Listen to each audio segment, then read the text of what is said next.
They say monsters don't wear masks.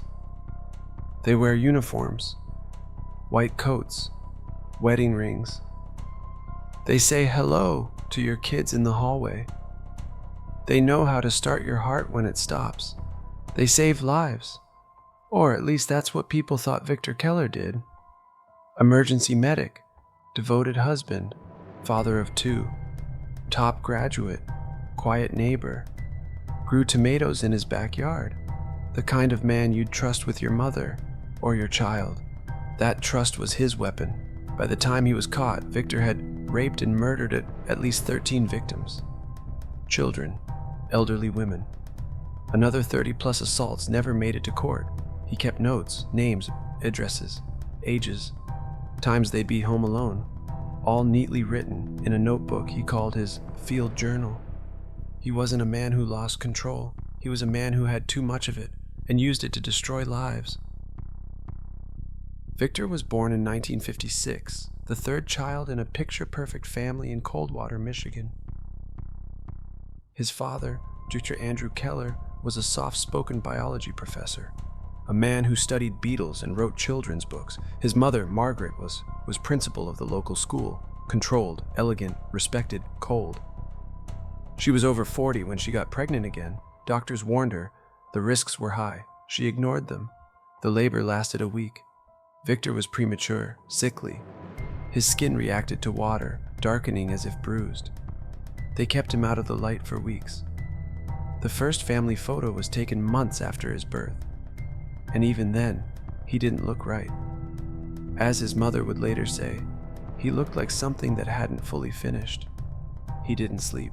He didn't cry like other babies, but during certain nights, full moons, new moons, he'd scream, loud, endless, without reason, like he was haunted.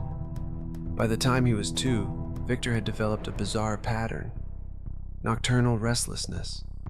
He'd pace the apartment, wide-eyed and shaking. No one, not even the doctors, could explain it. His mother lost patience. She began to snap. Sometimes she hit him, sometimes she just left him screaming.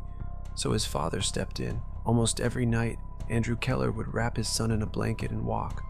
Through the dark streets, past closed storefronts, past houses where other children slept. Victor would only calm down under moonlight. Even then, he didn't speak. He just stared up. By age 6, Victor was still sickly. Bronchitis, enuresis, night terrors. He was quiet, withdrawn, but also unsettling. One day, his sister found their cat hanging in the backyard. Victor stood nearby, blank-faced, as if watching the wind move the rope. Another time, he came at her with a knife. He missed, barely. The family told themselves it was normal, a phase. They talked to him.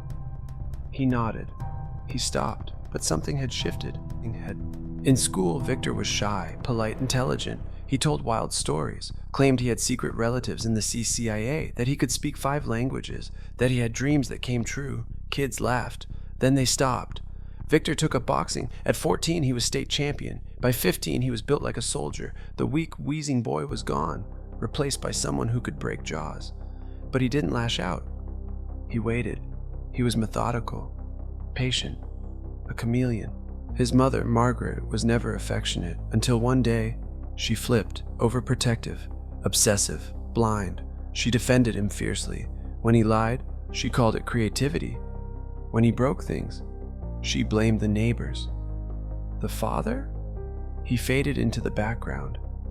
A gentle man, buried in research, unwilling to face the truth growing in his home.